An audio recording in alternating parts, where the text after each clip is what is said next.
feel that if I put my mind to it and I practice, I can get it done.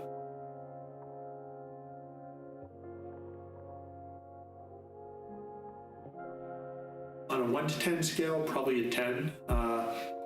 I decided to take it up at the age of 62 to get my mind off of work, family, kids, grandchildren, and I wanted to be distracted, and I find that focusing on while I'm here, you have to focus on the music and the chords and learning, and when you're practicing at home, or sometimes I practice in the office and close the door, everything else goes out of my mind and I focus on the music, which it's like therapy, to be totally honest.